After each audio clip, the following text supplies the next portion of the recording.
in the Vedantic framework, but Sri Aurobindo has filled some gaps which there were in this framework and he has made it more complete. Here, in Canto 2, it is not a metaphysical framework he gives, it's a psychological framework of the microcosm, of how the individual is constituted. What are the various parts of his being, where he normally dwells, from where all the resistance to higher life comes, and from where he can get aid to higher life, and where the psychic being resides, and how the psychic being is surrounded by the inner mind, the inner vital, the inner physical, and so on, and how through the psychic it is much easier to transcend the normal mental consciousness. All this is very graphically described in Canto 2. In Canto 3, Savitri's actual yogic journey is described. And Sri Aurobindo has described this in one of his letters as the central secret of my yoga, which is trying to lift the veil that hides the inner being.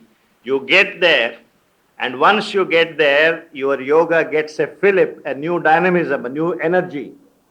How you get there, how you get through the veils that hide your inner being is something you have to find yourself.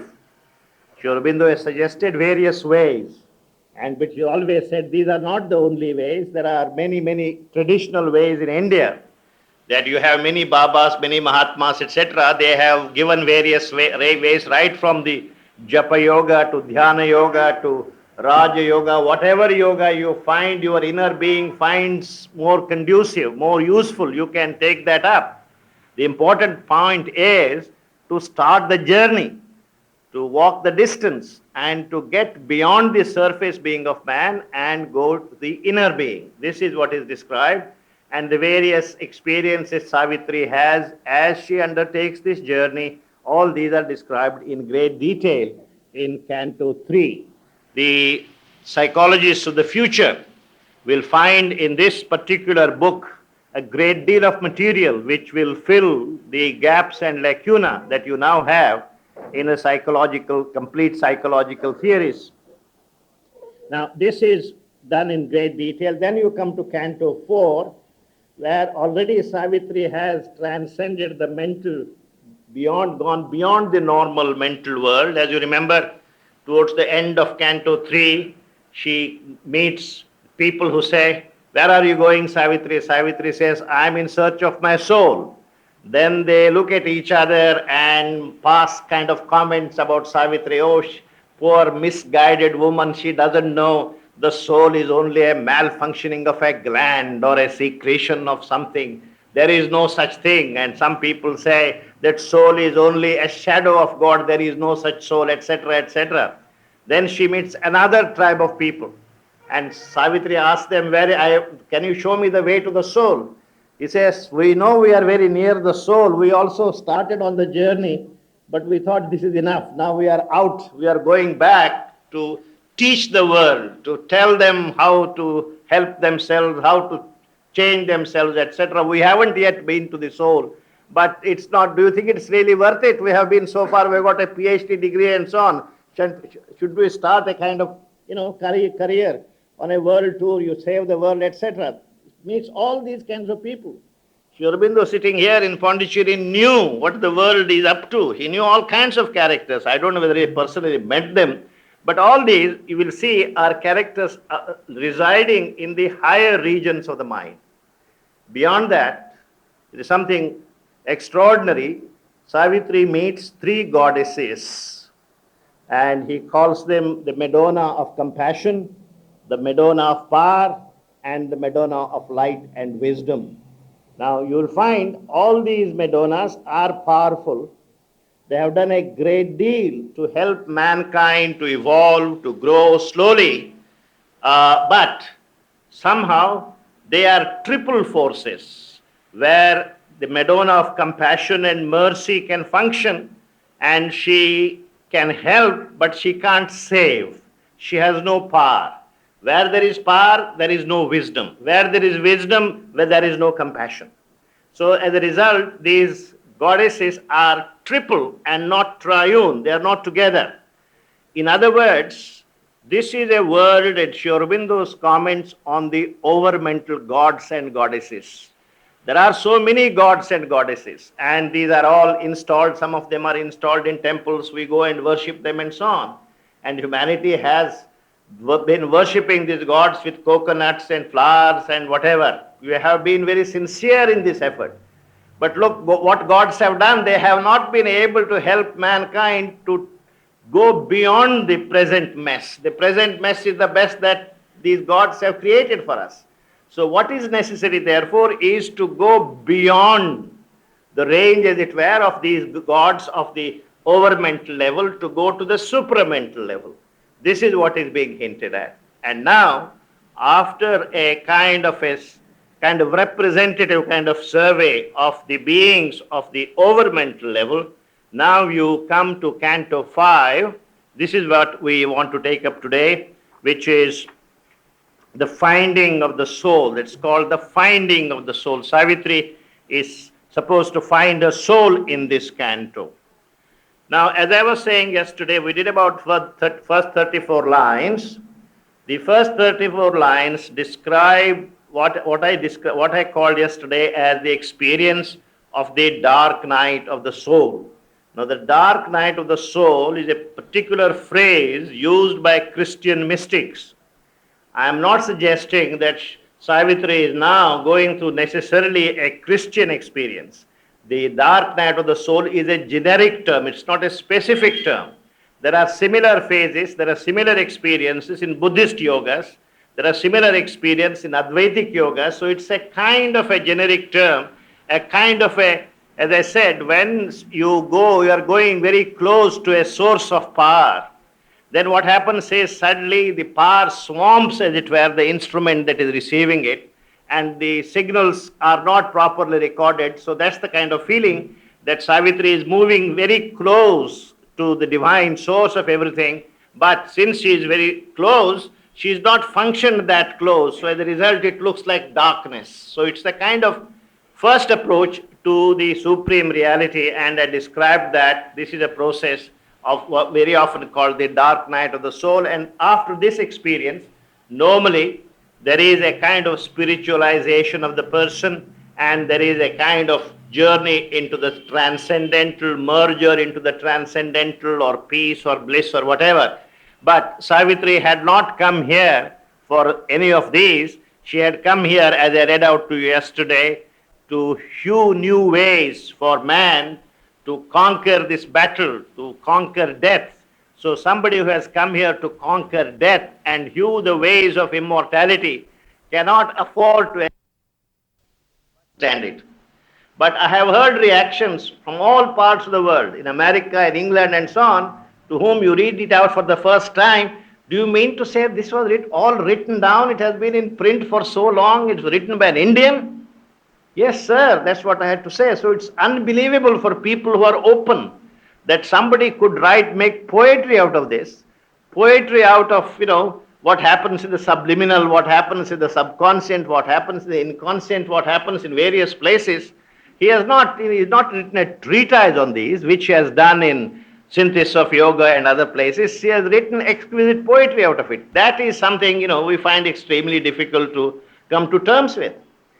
After that, as I said yesterday, we are on page 523. In about 5-6 lines from the top, let us say from lines 37, 38, in endless time her soul reached a wide end, the spaceless vast became her spirit's place. Now something happens. And something happens, I think, the kind of thing that has never happened to mankind ever before. And Sri Aurobindo goes ahead, confronts it, and turns it into poetry. What happens is, looks to be the place where, for the first time, Savitri transcends the overmental region and steps into the supramental space. This is the experience, and this is described here. At last, a change approached, the emptiness broke, a wave rippled within, the world had stirred. Once more her inner self became her space. There was felt a blissful nearness to the goal. Heaven leaned low to kiss the sacred hill, the sacred hill of consciousness that Savitri represented. Heaven stooped low to kiss this sacred hill. The air trembled with passion and delight. The air trembled. This is the friction that is created when the vibrations from the supramental world are coming in, and therefore he says the air trembled with passion and delight. And then in just 2 lines, he captures the essence of it. A rose of splendor on a tree of dreams. A rose of splendor on a tree of dreams. The face of dawn out of mooned twilight grew. This mooned twilight is the overmental region, because just as moon doesn't have his own light, its light borrowed from the sun, overmental doesn't have its own light. It simply borrows the light from the supramental and reflects that light. And since it is not its own light, it is not as bright as the light of the sun. So it is kind of moon, it's like twilight. And out of this twilight, out of this moon twilight, now the dawn comes. And how does he describe the dawn? Day came, priest of a sacrifice of joy into the worshipping silence of our world. Day comes as the priest preceptor of the great yajna of delivering the whole of mankind from ignorance. And this is the day. Day came, priest of a sacrifice of joy into the worshipping silence of our world. And how beautifully this day is described. He carried immortal luster as his robe, trailed heaven like a purple scarf, and wore as his vermilion caste mark a red sun. The vermilion caste mark, the day the priest preceptor wore the red mark, and that is the supramental sun shining in his forehead. That is the symbol. As if suddenly Savitri remembers she has seen this somewhere, because who is Savitri? She is the Supreme Mother herself. She was on earth as a human being, and for a while she has put on herself the veil of ignorance so that she could be fully human. But the memory of her earlier status is not completely obliterated. So suddenly she remembers, I know this, I know where I am. That's the kind of feeling. So she says, as if an old remembered dream came true, she recognized in her prophetic mind the imperishable luster of that sky, the tremulous sweetness of that happy air, and covered from mind's view and life's approach the mystic cavern in the sacred hill, and knew the dwelling of her sacred soul. There are in my experience, two kinds of sins one could commit with regard to Savitri. One is not read it at all. The second, read it very hurriedly and rush through it. This is what I am doing, so I feel very, very guilty, apologetic about it. But unless you are willing to give up whatever you are doing and willing to sit here for a couple of months, we have no other way. So we will take up for line by line for discussion. Here I can only indicate to you the major phases of movement in this particular canto.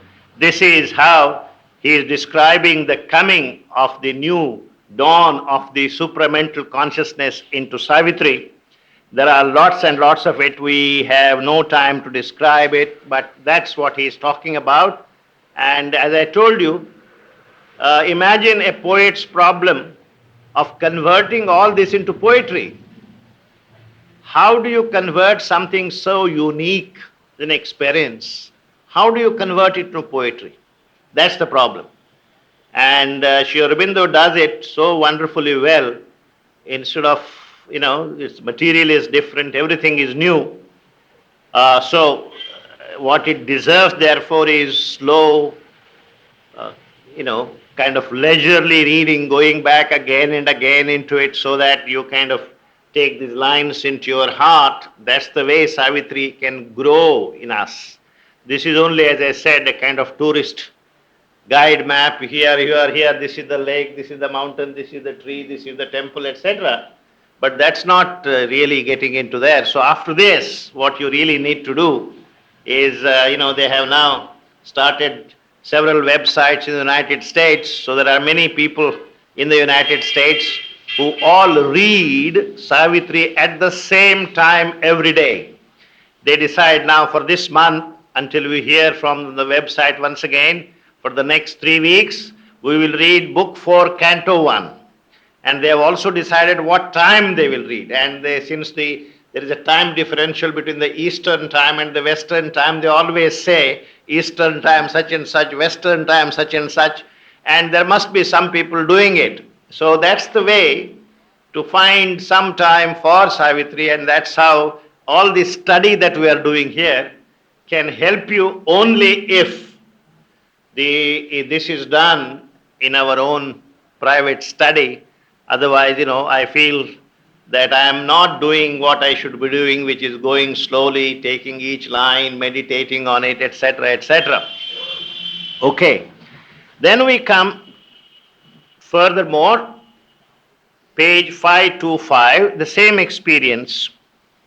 Now, what did Savitri experience there? Says, yet all the worlds, on second line on page 525, yet all the worlds and God himself were there, for every symbol was a reality and brought the presence which had given it life. All this she saw and inly felt and knew, not by some thought of mind, but by the self. Now Savitri is experiencing it. How does he understand it? Not through sight, not through hearing, but through identity. There is something called knowledge by identity. And therefore he says, all this she saw and inly felt and knew, not by some thought of mind. Mind she has left long behind. There is no mind there now to help her think. Not by some thought of mind, but by the self. By the self. The self identifies itself with the thing, experience, and gets that experience. And then there is a beautiful description. Reminds you of some of the famous lines in the Upanishads. A light not born of sun, nor moon, nor fire. There was a light. But this is not the light that you and I know is either a light born of sun or moon or fire. There is no other light that we know. But here was a light that was not born from any of these. A light was a light not born of sun or moon or fire. A light that dwelt within and saw within. This is a light that dwelt within and saw within, shedding an intimate visibility, made secrecy more revealing than the word. Our sight and sense are a fallible gaze and touch, and only the Spirit's vision is wholly true. It is the vision of the Spirit is wholly true. This world where there is no other light but the light of the infinite is also described. Na tatra suryo bhati, na chandra tarakam, nema vidyuto bhanti, kuta ayam agnihi, tameva bhantam anubhati sarvam, tasya bhasa sarvamidam vibhati. These are Upanishadic words. The only language in which can equal English in this power is Sanskrit, which we are all giving up because we don't want anything of the past. So we are giving up Sanskrit easily. And I have always found that by just quoting one Sanskrit verse, I suddenly am recognized as a great Sanskrit Pandit. Because we all have somewhere deep within us a great reverence for the language. But for some reason we have ignored it. And the beautiful translation Sri Aurobindo gives us, there the sun shines not, and the moon has no splendor, and the stars are blind. That's a place where stars are blind, the sun shines not, the moon has no splendor. There these lightnings flash not. How then shall burn the earthly fire? All that shines is but the shadow of his shining. All that shines is the shadow of his shining. All this universe is effulgent with his light. This is the light that Savitri experiences at this place. As thus she passed in that mysterious place, through room and room, through door and rock-hewn door, she felt herself made one with all she saw. All the gods and goddesses, all the mighty powers, everything that she saw in this looks like a carved temple. And she saw the gods and she became the gods. She became Brahma, she became Vishnu, she became Shiva, she became Krishna. Sri Aurobindo has described these are the four quaternary powers of the supramental region. Somewhere he says, the one is four forever in his supramental quaternary of being. Being, consciousness, force and Ananda. Being is Brahma, Vishnu is consciousness, Shiva is force, and Krishna is Ananda. These are the four godheads of the supramental world, and Savitri experiences their splendor. A sealed identity within her woke. She knew herself the beloved of the Supreme. These gods and goddesses were he and she. She is the Chit Shakti of the Supreme. So all the gods and goddesses are just he and she, emanations of either he or she. The mother was she of beauty and delight. The word in Brahma's vast creating clasp. The world puissance on Almighty Shiva's lap. The master and mother of all lives, watching the worlds their twin regard had made. See, Shiva and Parvati look at each other, and in this exchange of glance, the entire universe gets created, gets preserved, gets destroyed, universes come. That's the ancient idea of Shiva and Parvati and their exchange of glance. So he says, this is what Savitri now experiences. The master and the mother of all lives, watching the worlds their twin regard had made, and Krishna and Radha forever entwined in bliss, the adorer and adored, self-lost and one. Krishna and Radha, as you know, the symbol of psychic love, and Krishna is the Lord himself. In the last chamber, she still goes ahead. She's seen all these gods. She still is proceeding. In the last chamber, on a golden seat, one sat, whose shape no vision could define. Now, this is where the supramental gnosis is represented, seated there. How do you describe it? So Sri Aurobindo says, one sat, whose shape no vision could define. He says he doesn't say no shape, but the shape was such that no vision could define it. So he says, one sat whose shape no vision could define. Only one felt the world's unattainable fount. This is from where the world must have originated. This is the fount of all creativity, as you know. The world is a creation of the supramental. So he says, only one felt the world's unattainable fount, a power of which she was a straying force, an invisible beauty, goal of the world's desire, a sun of which all knowledge is a beam, a greatness without whom no life could be. Then This is the dynamic aspect. Then all departed into silent self.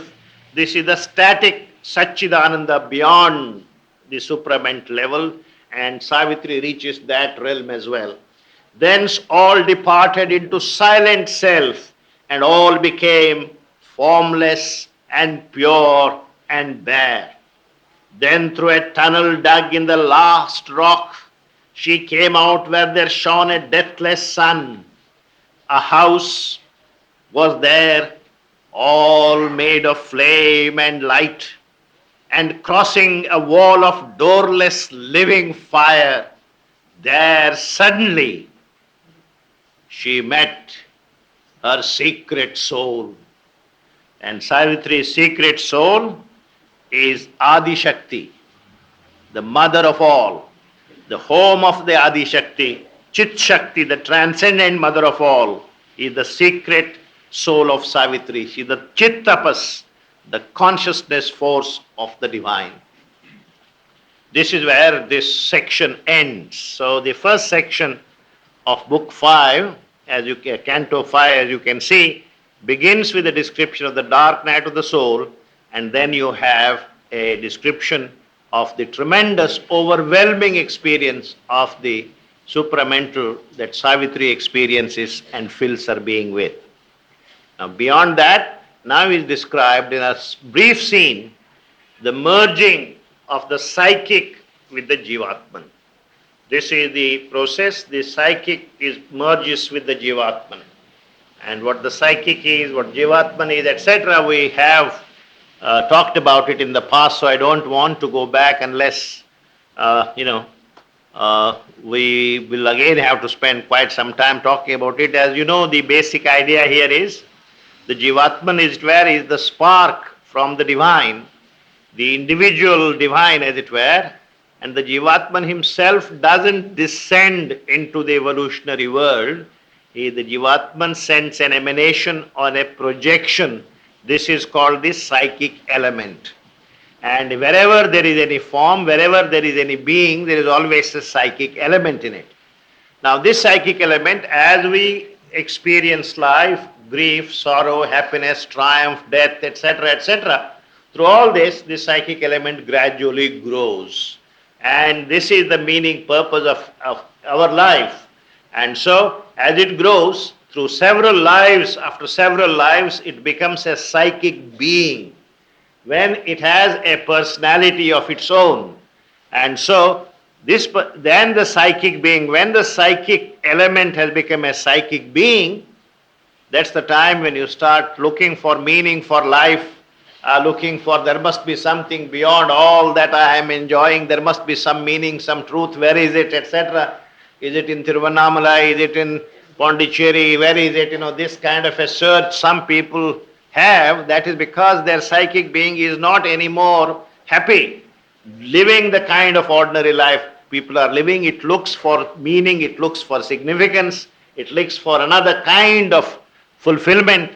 As the Upanishads say, the psychic being, once it is awakened, nalpe sukhamasti. There is no happiness in the finite. The sukham is always in the bhauma, in the infinite. Where is the infinite? How do I experience the infinite? This is the basic search, and this happens to most people until the psychic being and the Jivatman merge. This is a very cardinal, a very important experience in spiritual life, and that is described here. As you can see, a very brief section of about 55-60 lines. I will not, after this introduction, I won't stop in between and try to explain anything. I'll just read through some of the lines so that you can have a flavor of what this is all is. A being stood immortal in transience. This is the world of transient. This is the Jagat where everything changes. But in this world, this Jivatman is immortal in its transience, deathless dallying with momentary things, in whose wide eyes of tranquil happiness which pity and sorrow could not abrogate. Infinity turned its gaze on finite shapes. Observer of the silent steps of the hours, eternity upheld the minute's acts and the passing scenes of the everlasting play. The divine, in the spiritual vision, the Jivatman, all that happens here is a divine play, it's a divine Leela. And so, one way of looking at it, the problem is it's not right way or wrong way. You have to be where the Jivatman is and look at the world from there. Otherwise, if a rabid kind of revolutionary, do you mean to say with all the unhappiness in the world, problem of roti, kapda and makan, so many people are dying, so many people are being killed,